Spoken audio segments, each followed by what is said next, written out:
የዓለማችን የቴክኖሎጂ ፍጥነትን ለመቋቋም በራሳችን ቴክኖሎጂ መፍጠር ባንችል እንኳን የተፈጠሩ ቴክኖሎጂዎችን መጠቀም መቻል ተገቢ ነው። ይህን ማድረግ ካልቻልን ሁሉም ነገር ከባድ ሆኖብናልም። መሬት ላይ ያለው ሀቅ ይሄው ነው። ዙሪያ ገባው ማጥ በማጥ ነው። በድሮ አሰራር መጓዝ ከባድ ሆኗል። ካልነቃንና የመፍትሄ ብልሃቶችን ካልሞከርን የበለጠ ይከብዳል እንጂ አንዳች ነገር አይቀየርም። ለቢዝነስ መቀጠል ጉልበት የሚሰጡ ነገሮች ያስፈልገዋል። ዛሬ በድሮ አሰራር ተጋፍተን የምታሸንፈት ዘመን ያብቅቷል። ሌሎች ነገሮች እንዳሉ ሆነው አንዱ ሊያግዝ የሚችለው ነገር ቴክኖሎጂን መጠቀም ነው። የዛሬው ዝግጅታችን የዲጂታል ቢዝነስ ሁኔታዎች ላይ ያተኩራል። ዲጂታል ዘመን፣ ዲጂታል ስርዓት፣ ዲጂታል ኢኮኖሚ፣ ዲጂታል ላይፍ፣ ዲጂታል መታወቂያ፣ የትም ቦታ ላይ ዲጂታል ዲጂታል ዲጂታል ዲጂታል እየተባለ እየሰማን ነው። ከመባል አልፎም አብዛኞቻችን የዚህ የዓለም ስርዓት ተገዥ ነን። ዛሬ በንግድ ስራችንም ሆነ በሌሎች ሁሉ አቀፍ ኑሯችን ሁላችንም ከፍ በማድረግ ወይም በማሳነስ ስለሚንካን አንድ ነገር እንነጋገራለን። ማህበራዊ ሚዲያን ለንግድ ስራችን እንዴት በብቃት መጠቀም እንዳለብን ነው። እንዳጠቃላይ ማህበራዊ ሚዲያ በተለይ ደግሞ ቴሌግራምን እንሄድበታለን።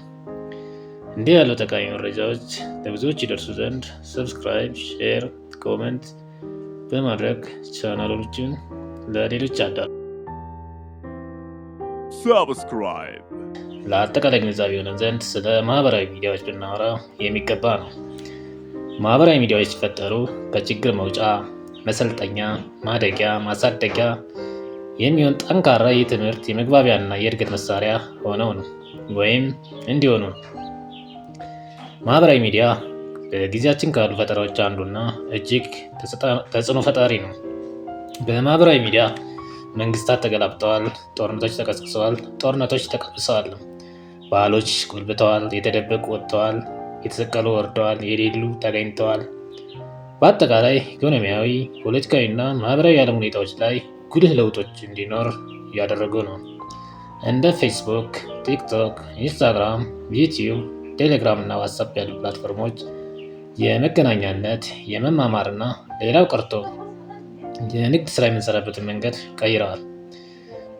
ማህበራዊ ሚዲያ በብልሃት ጥቅም ላይ ሲውል ከብዙ በጥቂቱ ቀጣዮችን ጥቅሞች ያስገኛል። አንደኛ፣ ጠቃሚ ሙያዊ የግንኙነት መረቦችን በመገንባት ንግዶችን ያስተዋውቁበታል። ተማሪዎች እና ማህበረሰቦች እንዲማማሩ ይጠቀሙባቸዋል። ሰዎች ሀሳብን፣ ባህልን እና ፈጠራ እንዲጋሩ ያደርጋል። ቤተሰቦች፣ ዘመድ፣ ወዳጅ በርቀት እንዲገናኝ ያደርጋል። ጥናቶች፣ ውድድሮች፣ ውይይቶች፣ ድርድሮች ወዘተ። በአጠቃላይ በድሮ ዘመን በሌላ መንገድ የምናደርጋቸውና አዳዲስ ነገሮችም ተጨምሮበት ዛሬ ላይ በማህበራዊ ሚዲያዎች ይደረጋሉ። ማህበራዊ ሚዲያዎች የሀሳብ መሸጫ ናቸው። የምርት መሸጫ ሱቆች፣ ማከፋፈያዎች መሆን ችለዋል። የቲያትር፣ የሙዚቃ፣ የትወና ወይም ሌሎች ተሰጥኦዎች መውጫ ሆነዋል። የእውቀት ማግኛ የትምህርት ቤት ሆነዋል። የመረጃ ምንጭም ናቸው። የመዝናኛና የጨዋታ መድረክ እንዲሁም ተጽዕኖ መፍጠሪያ መድረኮች ናቸው። ከእነዚህ ውስጥ እናንተ የትኞቹን ተጠቅማችሁ ይሆን? የአብዛኞቻችን መልስ ለመረጃና ለመዝናኛ ምንጭነት ተጠቅመነዋል የሚል ይመስለኛል። እነዚህ መረጃዎች ወዴት እንደወሰዷችሁ ማለትም ወደ ከፍታ ወይም ወደ ዝቅታ መሆኑን ራሳችሁን ገምግሙ። በነገራችን ላይ ማህበራዊ ሚዲያ ላይ ያለው ነገር ሁሉ አዎንታዊ አይደለም። ማህበራዊ ሚዲያ እንደ እሳት ነው። ምግብዎን ለማብሰል ወይም ቤትዎን ሊያቃጥል ይችላል። ልዩነቱ የሚወሰነው እርስዎ በሚጠቀሙበት መንገድ ላይ ነው።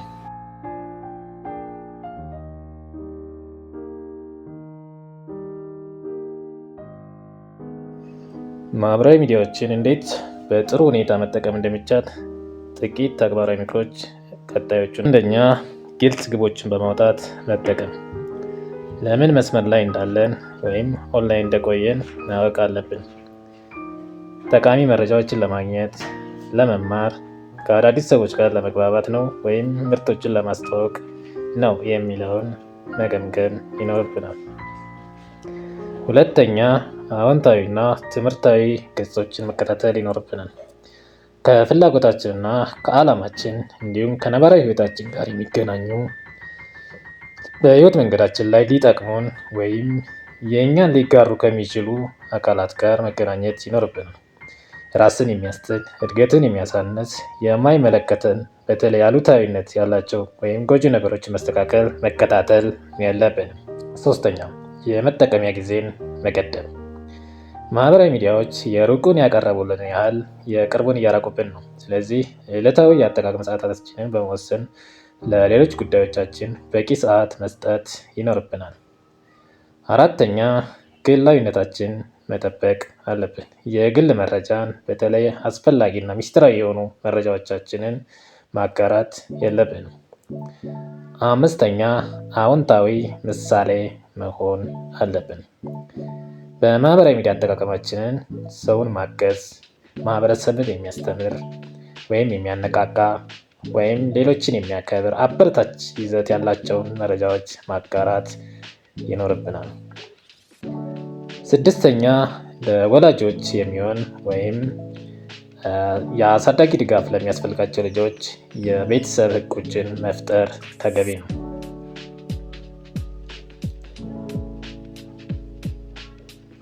ስለ ማህበራዊ ሚዲያ ይህን ያህል መግቢያችን ላይ እንደጠቀስነው ወደ ዋናው ጉዳያችን በቴሌግራም ስራ መስራት ወይም ቴሌግራም ላይ መነገድን እንመለከታለን። ባለፉት ረጅም ዘመናት በተለይ እኛ ሀገር ገዢዎች ሻጮች ያሉበት ቦታ ፈልገው ሄደው የመግዛት ልማድ ነበር። ለምሳሌ አዲስ አበባ ውስጥ መርካቶ ሁሉም ሰው ሄዶ የሚገዛበት ቦታ ሲሆን ነጋዴዎችም በሆነ አጋጣሚ የመርካቶ ቦታዎችን እንደ ርስት ይዘው ገዢዎች እንደሚመጡ በማመን የሚጠብቁ ናቸው። እንዲሁም በየከተማው፣ በየወረዳው፣ በየአካባቢው የገበያ ቦታዎችን ተጠቅሞ ግብይት መፈጸም ነባር ዋነኛ የንግድ ቦታ ባህላችን ነበር። አሁን ግን ያ አሰራር እየተቀየረ ነው። ሻጮች ገዢዎች ያሉበት ቦታ፣ ያሉበት ሰፈር፣ ያሉበት ክልል፣ ያሉበት መንደርና ቤት ድረስ እየሄዱ መሸጥ አስፈላጊ ሆኗል። በተለይ ከፍ ያለ ዋጋ ያለው ምርት ወይም የሀብታም ጎራ ገበያ አሁን ላይ በቅርበት በኦንላይን፣ በድረገጽ እንዲሁም በማህበራዊ ሚዲያ ላይ እየሆነ ነው። ወደ ደንበኞች ቤት ወይም ዓይንና አፍንጫቸው ስር ለመድረስ አንዱ መንገድ የማህበራዊ ሚዲያ ቴክኖሎጂዎችን መጠቀም ነው። ከማህበራዊ ሚዲያ ቴክኖሎጂዎች አንዱ ቴሌግራም ነው። ቴሌግራም በዓለም አቀፍ ደረጃ ለግልና ለንግድ ግንኙነት አስፈላጊ ከሆኑ መልእክት መላላኪያ መተግበሪያዎች አንዱ ነው። የምርጥ ባህሪዎች ስብስብ፣ ከፍተኛ ደረጃ ያለው ደህንነትና ለሞባይል፣ ለዴስክቶፕ እና ታብሌት የሚስማማ መተግበሪያ ነው።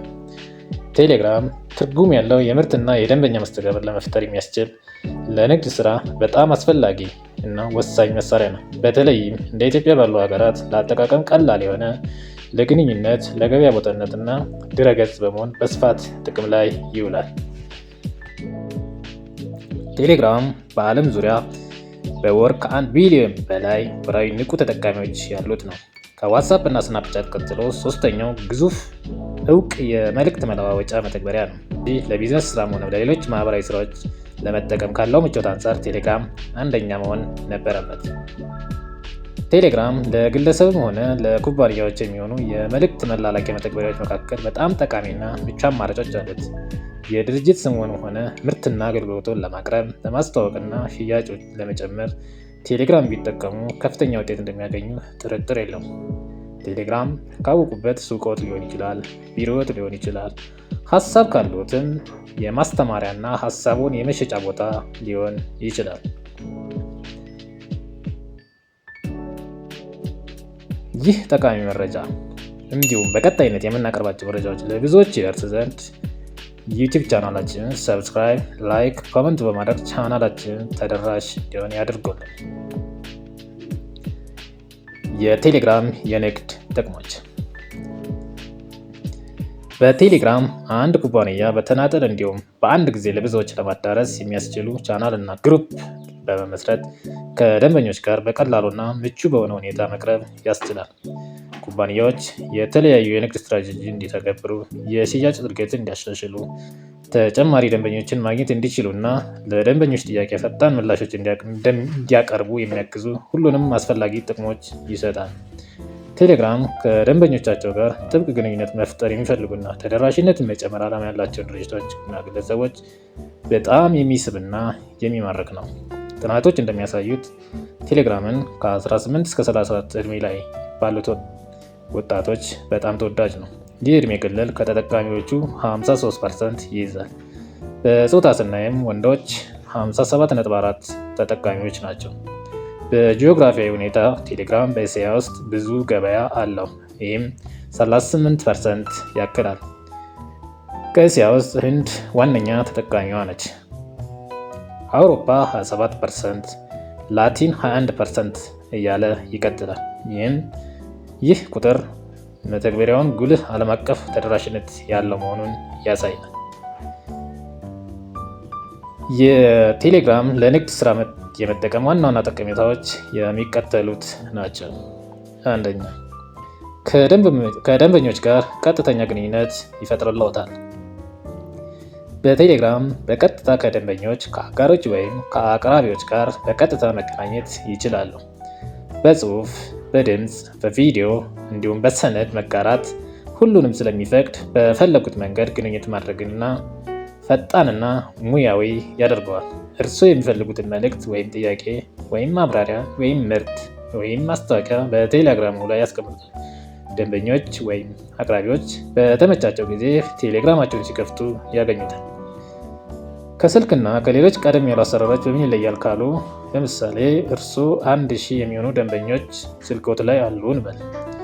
1000 ጊዜ ደውለው ይህን ምርት አስገብተናል ብለው ከመንገር ይልቅ በአንድ ጊዜ ለሁሉም ደንበኞች እንዲልኩ የሚያስችሉት ቴሌግራም ይሻላል። ሲቀጥል ለ1000 ደንበኞች ምርቱን ለጊዜው የሚፈልጉት 50ዎቹም ሊሆኑ ይችላሉ። 1000 ደውለው 50ዎቹ ብቻ ይፈልጉታል ማለት 950ዎቹ ደንበኞች የመረበሽ ነገር ነው ማለት ነው። በቴሌግራም ግን በአንድ ግሩፕ ወይም ቻነል ለብዙዎች በአንድ ጊዜ በማድረስ የሚፈልግ ይቀራ ይወስዳል፣ የማይፈልግ ደግሞ በቀጣይ ጊዜ የሚወስድበት እድልን እዛው ያስታውሰዋል ማለት ነው። ሁለተኛ፣ ግብይትና ማስታወቂያዎችን መስራት ይችላሉ። ቴሌግራም በሺዎች በመቶ ሺዎች አልፎም በሚሊዮን የሚቆጠሩ ተከታዮችን መፍጠር የሚያስችል መተግበሪያ ነው። በዚህም አዳዲስ የድርጅታችሁ መረጃዎችን፣ ዜናዎችን፣ አዲስ ነገሮችን እና ቅናሾችን በማጋራት የቴሌግራም ቻናሎችና ግሩፖችን በመፍጠር ይጠቀማሉ። መልእክቶቹም ወዲያውኑ ለሁሉም አባላት ወይም ተከታዮች ይደርሳሉ። ከሌሎች መተግበሪያዎች በተለየ ሁኔታ ቪዲዮዎችን፣ ምስሎችን፣ ምርጫዎችን እና አገናኝ ሊንኮችን ያለ ገደብ መለጠፍ ይችላሉ። ትላልቅ ፋይሎችን ጭምር መላላክ ይችላሉ። የቴሌግራም ተጠቃሚዎች እስከ 2 ጂቢ የሚደርሱ ሰነዶችን፣ ምስሎችን ወይም ቪዲዮዎችን ጨምሮ የተለያዩ ቅርጸት ያላቸው ፋይሎችን እንዲያጋሩ ያስችላቸዋል። ይህ ባህሪ እንከን የለሽ ግንኙነትን ያመቻቻል። በተለይም እንደ ዲዛይን፣ ግብይትና ሚዲያ ላሉ ኢንዱስትሪዎች ጠቃሚ ነው። ይህም ከፍተኛ ጥራት ያላቸውን የሚዲያ ፋይሎች መጋራት ለፕሮጀክት አስተዳደርና ለትልቅ የደንበኛ ግንኙነት አስፈላጊ ነው። ስንቶቻችን እያገኘነው እንደሆነ ባላውቅም ሁሉም አይነት ፊልሞች፣ ሙዚቃዎች፣ የሞባይል መተግበሪያዎች፣ የሬዲዮ እና የቴሌቪዥን ፕሮግራሞች ቴሌግራም ላይ እንደ ልብ ይገኛሉ። የሚሸጡ ምርቶችም እንዲሁ ቢሊዮኖች ከሚያወጡ ህንፃዎች ጀምሮ ፋብሪካዎች፣ ቤቶች፣ አፓርታማዎች፣ ኮንዶሚኒየሞች፣ መኪናዎች እንዲሁም ትንንሽ እቃዎች ድረስ ቴሌግራም ላይ እየተሸጡ ከምርት ሽያጮች ጎን ለጎን ቴሌግራምን የሀሳብ መነገጃ ማድረግን ይቻላል። እንደ ትምህርት ቤት አድርገው መረጃዎችን፣ የግንዛቤ ማስጨበጫ ስራዎችን መስራት ይቻላል። ሃይማኖታዊ ተቋማትም ይህንን ሲጠቀሙ ይስተዋላል። ሶስተኛ፣ ቴሌግራም ለደንበኞች ድጋፍ ለመስጠት ይታወቃል። ቴሌግራም ነጋዴዎች ከደንበኞች ጋር በፍጥነትና ምቹ በሆነ መንገድ እንዲገናኙ ያስችላቸዋል። እንዲህ አይነቱ የመልእክት መላላኪያ መድረክ ደንበኞችም ፈጣን ምላሽ እንዲጠብቁ ያደርጋል። ቴሌግራም የተለያዩ ስራዎችን በራስ ሰር የሚዘጋጁ ቦቶች እንዲፈጥሩ አመቻችቷል። እነዚህ ቦቶች ተደጋጋሚ ጥያቄዎችን ማስተናገድ፣ ፈጣን ምላሾችን መስጠትና እንዲሁም ትዕዛዞችን መቀበል ይችላሉ። የደንበኞችን ግንኙነት ቀልጥፍና ለማሻሻል ቻት ቦቶችን በማዘጋጀት በትዕዛዛቸውና በጥያቄዎቻቸው መሰረት ፈጣን ምላሽ ለመስጠት ያስችላል። በሰው ኃይል ወይም ራሱ ቴሌግራም በፈጠራቸው ቦቶች አማካኝነት ለደንበኞች ሳምንቱን ሙሉ 24 ሰዓት መልስ ለማቅረብ ይችላሉ። የቴሌግራም ቦቶች ለጥያቄዎች ቀድሞ በተሞላው መሰረት መልስ ይሰጣሉ፣ ትዕዛዝ መቀበል ይችላሉ፣ አንዳንድ ሀገራት ላይም ክፍያ መፈጸሙ ጭምር ይሰራሉ። ቴሌግራም ሰፊ ተደራሽነት ያለውና ነፃ መድረክ ነው። ቴሌግራም ነፃ ነው፣ ምንም አድ ማስታወቂያ የለበትም። ልክ እንደ ግል ንብረቶ በነፃነት እንዲጠቀሙበት የሚፈቅድ ነው። እንዲሁም በዝቅተኛ ኔትወርክ መስራቱ ልዩ ያደርገዋል። ንግዶች በሀገር ውስጥና በዓለም አቀፍ ደረጃ ብዙ ታዳሚዎችን ያለምንም ወጪና እንቅፋት መድረስ ይችላሉ። ከምንም ተነስተው በርካታ ቁጥር ያላቸው ደንበኞችን ማግኘት ያስችላል። ደንበኞችን እንዴት መሰብሰብ እንደሚችሉ በቀጣይ እንሄድበታለን። ቴሌግራም ለምርት ወይም ለድርጅት ስም ግንባታ ወይም ብራንዲንግ በጣም ጠቃሚ ነው። የምርት መለያን ለመገንባት የድርጅቶን ስም እና አርማ ወጥ በሆነ ይዘት በመጠቀም ማሳደግ ይችላሉ። መልእክቶችን፣ ማሻሻያዎችን፣ ማስታወቂያዎችን እንዲሁም አሳታፊ ይዘቶችን ለግሩፕ ወይም ቻናል አባላት ሲያሰራጩ የቅርብ ጊዜ አዝማሚያዎችን ከግምት ውስጥ በማስገባት የተጠቃሚ ፍላጎቶችንና የንግድ ግቦችን በማጤን ይዘቶችን መፍጠር ይችላሉ። ልዩ ልዩ በዓላት ወይም የተለየ ድርጊት ሲኖር በገለልተኛ መንገድ መልእክቶችን ያስቀምጡ።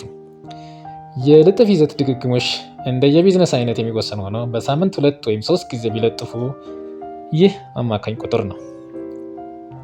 የድርጅቶችን ምርቶች እና ተያያዥ ነገሮች መረጃዎችን በወቅቱ በማቅረብ ደንበኞችን አሳታፊ ፕሮግራሞችና ልጥፎችን በመፍጠር የዳሰሳ ጥናት እንዲሁም ምርጫዎች በማድረግ የድርጅት ይሁን የምርትዎትን እውነቶች ሲያቀርቡ ከደንበኞች ዓይንና ጆሮ ሳይጠፉ ሲቀሩ የምርት ስም እና ዝና ማለትም ብራንዶ ጨመረ ማለት አይደል? ቴሌግራም ለንግድ መጠቀም ደህንነቱ የተጠበቀ ነው የሚለውን ጥያቄ ነው። የደህንነት ጉዳይ ብዙ የንግድ ስራ ባለቤቶች ሊያስጨንቅ ስለሚችል መልስ ያስፈልገዋል። እንደ ብዙዎቹ የድረገጽ ማጭበርበር ሁኔታዎች ቴሌግራም ላይም የአጭበርባሪዎች ስምሪት ይኖራል። ከአጭበርባሪዎች ራስን ለመጠበቅ በማንኛውም ድረገጽ ላይ ሊደረጉ የሚገባቸውን የጥንቃቄ እርምጃዎች ማድረግ ተገቢ ነው። ነገር ግን ቴሌግራም እንደ ተቋም የግልም ይሁን የንግድ መረጃዎች ሚስጥር በመጠበቅ የሚታማ አይደለም። ቴሌግራም በምስጠራ ባህሪያቱ ለድርጅታዊ ግንኙነት ደህንነቱ የተጠበቀ ነው። የመልእክት ልውውጥ ላይ እንኳን ሌላ አካል ራሱን ጣልቃ አይገባም። አሁን ላይ ጣልቃ እንዲያስገባ ከምዕራባውያን አንዳንድ ጫናዎች እየተደረገበት እንደሆነ ይነገራል። ብዙ ተጠቃሚዎች በዋትስአፕ የግላዊነት ፖሊሲ ላይ በተደረጉ ለውጦች ብዙ ጣልቃ የማይገባ መልእክት መላላኪያ አማራጭ ሲፈልጉ ቴሌግራምን ነው የሚያገኙት። የቴሌግራም መልእክት ልውውጥ ከጫፍ እስከ ጫፍ ግንኙነቶች ደህንነቱ የተጠበቀና ሚስጥራዊ ነው። ይህ የምስጢራ ተግባር ለኩባንያዎች የባለቤትነት ጉዳዮችን፣ የፋይናንስ ግብይቶችን ወይም ሚስጥራዊነት ያለው የደንበኛ መረጃን ለሌሎች ሶስተኛ ወገኖች አሳልፎ አይሰጥም። ከብዙ በጥቂቱ ስለ ቴሌግራም ይህን ያህል ካልን ቀጥሎ ቴሌግራምን ለንግድ ስራም ይሁን ለሌሎች አገልግሎቶች ቻናል እና ግሩፕ በመፍጠር እንዴት መጠቀም እንደሚቻል አይተን የዝግጅታችን ማብቂያ ይሆናል። ይህ ጠቃሚ መረጃ ለሌሎች ይደርስ ዘንድ እንዲሁም በቀጣይ የምናቀርባቸውን ጠቃሚ መረጃዎች እንዲመለከቱ የዩቲዩብ ቻናላችንን ሰብስክራይብ፣ ላይክ እንዲሁም ኮመንት በመስጠት ቻናሉን ያሳድጉት። ጥናቶች እንደሚያሳዩት ከ30% በላይ የሚሆኑ የቴሌግራም ተጠቃሚዎች ቢያንስ አንድ የቴሌግራም የንግድ ቻናል ይከተላሉ። ይህ ማለት ከቴሌግራም 100 ተጠቃሚዎች 30ዎቹ ቴሌግራም ላይ ከሚነግዱ ሰዎች የመግዛት ፍላጎት አላቸው ማለት ነው። ስለዚህ ከነዚህ ደንበኞች ድርሻችንን ለማግኘት ወደሚያግዘን ቻናል እና ግሩፕ መፍጠር መቻል እንሂድ። የቴሌግራም ቻናል ለመፍጠር የሚከተሉትን ቅደም ተከተሎች መጠቀም ይቻላል። እርግጥ ቴሌግራም እንዳወረዳቸው እንዲሁ በኖርማል ሁኔታም ልታዩት የምትችሏቸው ነገሮች ናቸው። አንደኛ ስልክዎት ላይ ወይም ኮምፒውተር ወይም ታብሌቱ ላይ የቴሌግራም አፑን መጫን ነው። ከባድ አይመስልም። ቀጥሎ አፑን ከፍቶ የቴሌግራም አካውንት መክፈት ነው። ብዙም ከባድ አይመስልም። አፑን ከጫናችሁ በኋላ አፑ ላይ ከዋናው ገጽ ላይ የእርሳስ ምልክት ያደርጉና የእርሳስ ምልክቷን ነካ አድርገው ኒው ቻናል ኒው ግሩፕ የሚለውን መምረጥ ነው። ቀጥሎ በሚመጣው ላይ የምርት ስሙን ወይም የድርጅት ስሙን ወይም የራስዎትን ስም በማስቀመጥ በመጻፍ እንዲሁም ፕሮፋይል ፒክቸር በመስጠት ከፈቱ ማለት ነው።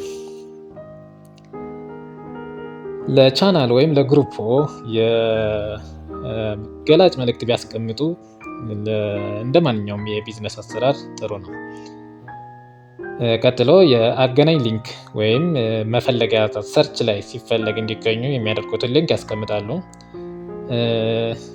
የግል ወይም ፕራይቬት በግብዣ ብቻ ወይም በጣም ሚስጥራዊ ስራ የምትሰሩ ከሆነ ራሳችሁ አድ የምታደርጓቸው ወይም የምትጋብዟቸው ሰዎች ብቻ አባል እንዲሆኑ ከፈለጋችሁ ፕራይቬት ታደርጋላችሁ። ለአብዛኛው ሰው የሚሆን ንግድ የምታቀርቡ ወይም መረጃ የምታቀርቡ ከሆነ ፐብሊክ የሚለውን ትመርጣላችሁ።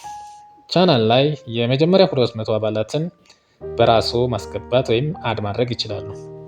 ሌሎች በርካታ አባላትን ለማግኘት ግን የግብዣ ሊንክ ወይም ኢንቫይት ሊንክ በመላክ ተግባራዊ ያደርጋሉ። እንዲሁም በሌሎች ማህበራዊ ሚዲያ መድረኮች በማስታወቂያ እና በሌሎች ነገሮች በማስተዋወቅ የቻናሉን አባላት ብዛት ማሳደግ ይችላሉ። ወደ ቴሌግራም ግሩፕ ስንሄድ ልክ እንደ ቻናል ሁሉ የእርሳስ ምልክቷን ተጠቅመን ኒው ግሩፕ እንፈጥራለን። ስሙን ፕሮፋይል ፒክቸር እናደርጋለን። እንዲሁም አገናኝ ሊንክ እናስቀምጣለን። ይህም ያው ፕራይቬት እና ፐብሊክ አማራጭ አለው። ከቻናል በተለየ የቴሌግራም ግሩፕ አባላት 200,000 ድረስ ናቸው። ወይም 200,000 ሰዎችን በራስዎ እንዲሁም በዘመዶቹ፣ በአጋሮቹ፣ በሰራተኞቹ ተጋግዘው 200,000 አባላትን በራስዎ አድ ማድረግ ይችላሉ። ቴሌግራም ላይ በቀን አንድ ሰው 50 አባላትን ብቻ ነው አድ ማድረግ የሚችለው። ይህም የተደረገው አንዳንድ ሰዎች ለጥፋት ዓላማ ወይም ስፓም ሆነው ስለሚጠቀሙበት ይህንን ለመከላከል ነው ይህ የተደረገው። ይህንን እንደ የዚህን 50 አባላት ክፍተት ለመሙላት የተለያዩ አካውንቶች በራሱ ስም በመፍጠር 3-4 ወይም ከዛ በላይ ከፍቶ በየቀኑ በተለያዩ አካውንቶች 50 አድ ማድረግ ስለሚችሉ እሱን ዘዴ መጠቀም ይችላሉ። እንዲሁም በጓደኞች፣ በሰራተኞች አድ እንዲያደርጉ ይደረጋል ማለት ነው። በዚህ አካሄድ ብዙ አባላትን ወይም እስከ 200,000 ድረስ አድ ማድረግ ይቻላል ማለት ነው። እንደ ቻናል ሁሉ ግሩፑንም በተለያዩ መድረኮች በማስተዋወቅ ሰዎች አድ እንዲያደርጉም ጆይን እንዲያደርጉም በመጋበዝ የግሩፑን ማሳደግ ይቻላል።